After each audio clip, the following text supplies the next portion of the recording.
Right ఈరోజు మేము చేపల వేటకి వెళ్ళిపోతున్నాం. దానికోసం ఫస్ట్ స్టిక్ తీసుకోవాలి. చేపల వేటకి వెళ్ళాలంటే ఫస్ట్ మన దగ్గర చేపలు పట్టడానికి ఒక టూల్ ఉండాలి కదా, ఆ టూల్ ప్రిపేర్ చేసుకుంటున్నాం అనమాట. ఇదైతే పాత కొబ్బరి ముచ్చు. దీంట్లో మనం ఇలా గుచ్చుకోవాలి. గుచ్చుకుని దీన్ని ఇప్పుడు ఒక తాడు కట్టుకోవాలి. మా ఇంట్లో దారపురీలు ఉంది కాబట్టి మేము ఇది యూస్ చేసాం ఫ్రెండ్స్. మీకు కావాలంటే ఇంకేదైనా యూస్ చేసుకోండి. ఓకే, నెక్స్ట్ ఈ తాడంతా పట్టుకెళ్ళి మనం గాలానికి కట్టాలి. కొంచెం పెద్ద తీసుకోండి, ఎందుకంటే మనకి పెద్ద చేప పడుతుందని ఆశగా ఉంది. సో పెద్ద తీసుకుంటున్నాను నేను ఇప్పుడు తాడు. ఓకే, మీకు అనిపిస్తుంది కదా ఇక్కడ నేను పెద్ద తీసుకుంటున్నాను.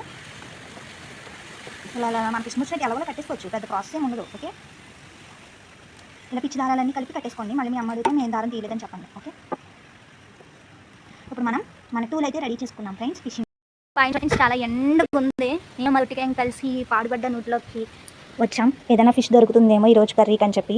ఫ్రెండ్ చాలా పాతబడ్డ బావిది. ఇప్పుడు దీనిలోకి మన ఫిషింగ్ టూల్ని వదలబోతున్నాను.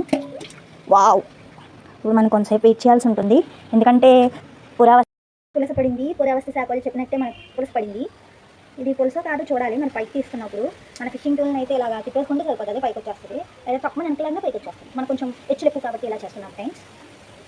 దగ్గరికి వెళ్ళి మన పులసకి చూసారా ఫ్రెండ్స్, మన పులస ఎలా పైకి వస్తుందో.